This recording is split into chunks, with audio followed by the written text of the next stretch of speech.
has to be compromises. But look, Henrik, this is probably number 25 times that we have been debating this, and you have given me handshakes several times that you would not shy away from the ambitious green agenda on behalf of Danish industry, in behalf of all the businesses in Denmark who actually, have this as a favorite spot and a good spot. But look, what we say, for example, is that we need to also make sure that people here, for example, agriculture, farmers, that they can actually see the way through this transition.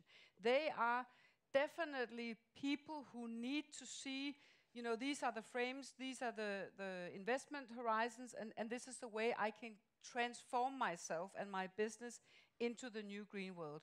So we have a big promise to the farmers that we will not just take down the hvad hedder det? Emissions? No. Nej, det man giver til subsidies. It's 1/3 of the EU budget.